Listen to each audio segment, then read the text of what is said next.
শান্তিপূর্ণ ঈদ উদযাপনে ইমামদের নিয়ে প্রশাসনিক বৈঠক মেমারিতে। আসন্ন ঈদ উৎসব শান্তিপূর্ণভাবে সম্পন্ন করতে পূর্ব বর্ধমান জেলার মেমারি থানার উদ্যোগে মেমারি 2 নম্বর ব্লকের বিভিন্ন মসজিদের ইমামদের নিয়ে প্রশাসনিক আলোচনা সভা অনুষ্ঠিত হয়। বৃহস্পতিবার মেমারি 2 নম্বর ব্লক সমষ্টি উন্নয়ন আধিকারিকের সভাকক্ষে এই বৈঠক অনুষ্ঠিত হয়। সভায় উপস্থিত প্রশাসনিক আধিকারিকরা আগাম ঈদ শুভেচ্ছা জানান এবং উৎসবের সময় শান্তি শৃঙ্খলা বজায় রাখার আহ্বান করেন। পাশাপাশি পুলিশ প্রশাসনের পক্ষ থেকে ট্রাফিক নিয়ম মেনে চলার অনুরোধ জানানো হয়, যাতে ঈদের সময় যানজট ও দুর্ঘটনা এড়ানো যায়। এই আলোচনা সভায় উপস্থিত ছিলেন সমষ্টি উন্নয়ন আধিকারিক বিশাখ ভট্টাচার্য, জয়েন্ট বিডিও সব্যসাচী দাস, মেমারি থানার ভারপ্রাপ্ত আধিকারিক প্রীতম বিশ্বাস, সাতগেছিয়া ফাঁড়ির আধিকারিক শামাউর রহমান, পঞ্চায়েত সমিতির সহ সভাপতি গফফার মল্লিক, কৃষি কর্মাধ্যক্ষ দীনবন্ধু পাল সহ অন্যান্য বিশিষ্ট ব্যক্তিবর্গ। প্রশাসনের তরফ থেকে ঈদের সময় সব সম্প্রদায়ের মানুষ যাতে সৌহার্দ্য ও শান্তির পরিবেশ বজায় রেখে উৎসব পালন করেন সে বিষয়ে গুরুত্ব দেওয়া হয় এই বৈঠকে। প্রাককালে যে পুলিশ প্রশাসনের মিটিং হয় সেই মিটিংটা আজকে এখানে অনুষ্ঠিত হলো। কোন কোন বিষয় নিয়ে আলোচনা? আজকে মূলত এখানে আমাদের ঈদ যে সম্প্রীতির উৎসব সেটা নিয়ে এখানে সেই এখানে আলোচনা হলো। এখানে পুলিশের থেকে আমাদের ওসি সাহেব ছিলেন, আমাদের সাতগাছিয়া ফাঁড়ির আইসি সাহেব ছিলেন এবং আমাদের এখানে পঞ্চায়েত সমিতির সহকারী সাহেব ছিলেন, জয়েন্ট বিডিও সাহেব ছিলেন। এবং আমরা মূলত এখানে বললাম যেটা হচ্ছে ঈদের দিন কীভাবে এই উৎসব পালন করতে হবে এবং তার সঙ্গে সঙ্গে আমাদের যে সেফ ড্রাইভ সেফ লাইফ আঙ্গিকে যে রেস্ট্রিকশন কিছু থাকে বাইক চালানোর ক্ষেত্রে, হেলমেট পরা, এগুলো এখানে আলোচনা হলো। এবং যে বার্তা যেটা আমাদের সম্প্রীতির যে বার্তা যেটা প্রত্যেক মসজিদ থেকে ইমাম মুয়াজ্জিন সাহেব তারা দেন সেটার ব্যাপারে এখানে আলোচনা হলো। জায়গায় এসেছেন? আমি এসেছি আপনার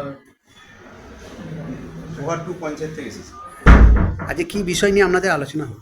বিষয় নিয়ে আলোচনা হলো সামনে যে আমাদের ঈদ আছে, আমাদের বিডিও সাহেব, আমাদের যে আরও প্রশাসনিক যে মেমারি থানার ওসি সাহেব আছেন, আমাদের আইসি আছেন।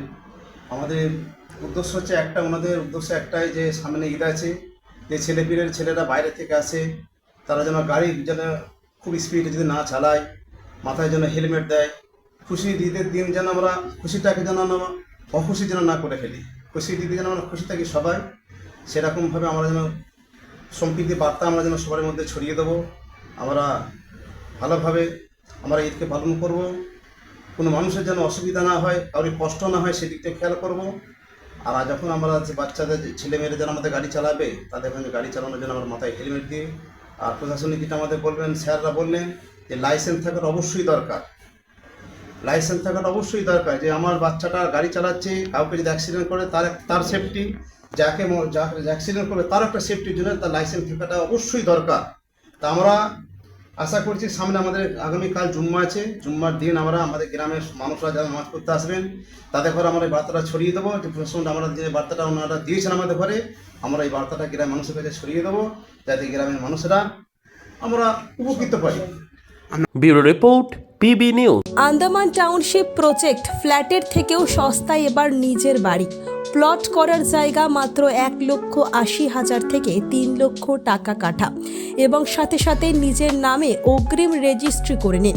আরও বিশেষ আকর্ষণীয় থাকছে আপনাদের জন্য, রাস্তা থাকছে 12 থেকে 16 ফুট চওড়া, 24 ঘন্টা জল ও বিদ্যুৎ সরবরাহ, পরিকল্পিত ড্রেনেজ ব্যবস্থা ও নিরাপত্তার ব্যবস্থা থাকছে এবং আরও থাকছে স্কুল, একই ছাদের তলায় সর্বশিক্ষা, লেক পার্ক, খেলার মাঠ, সুইমিং পুল, হাসপাতাল, ব্যাংক, এটিএম, শপিং মল ইত্যাদি।